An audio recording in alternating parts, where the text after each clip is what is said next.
ദൈവ തിരുനാമത്തിന് മഹത്വമുണ്ടായിരിക്കട്ടെ. കർത്താവിൽ പ്രിയ സഹോദരങ്ങളെ, പരിശുദ്ധ സഭ വലിയ നോമ്പിലൂടെ കടന്നുപോയിക്കൊണ്ടിരിക്കുകയാണ്.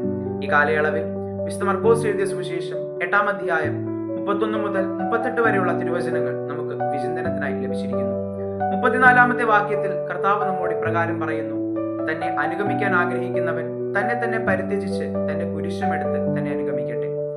വിശുദ്ധ കുരിശിന്റെ വഴി പ്രാർത്ഥനയിൽ നാം ഇപ്രകാരം പ്രാർത്ഥിക്കുന്നുണ്ട്: കർത്താവെ, എന്റെ സങ്കടങ്ങളും ക്ലേശങ്ങളുമാകുന്ന കുരിശു ചുമന്നുകൊണ്ട് അങ്ങേ രക്തമണിഞ്ഞ കാൽപ്പാടുകൾ ഞാൻ പിന്തുടരുന്നു.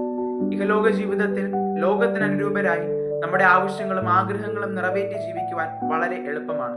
പ്രകാരം ജീവിക്കുമ്പോൾ വളരെ നിസ്സാരമായി ഈ ജീവിതം ജീവിച്ചു തീർക്കാൻ നമുക്ക് സാധിക്കും. എന്നാൽ ദൈവവചനം പാലിച്ച് ക്രിസ്തുവിന്റെ സാക്ഷിയായി, ക്രിസ്തുവിന്റെ ശിഷ്യനായി ജീവിക്കുമ്പോൾ തടസ്സങ്ങളും പ്രയാസങ്ങളും സഹനങ്ങളും നമുക്ക് ഒട്ടനവധി ഉണ്ടാകും. എന്നാൽ അവയെല്ലാം സന്തോഷത്തോടെ പരാതി കൂടാതെ സ്വീകരിക്കുവാനും അപ്രകാരം ജീവിക്കുവാനും ഈ നോമ്പുകാലം നമ്മെ സഹായിക്കട്ടെ. അങ്ങനെ യഥാർത്ഥ ക്രിസ്തു ശിഷ്യനായി, ക്രിസ്തുവിന്റെ മകനായി മകളായി ജീവിച്ചു മരിക്കുവാൻ നമുക്കിടയാകട്ടെ. ആമേൻ.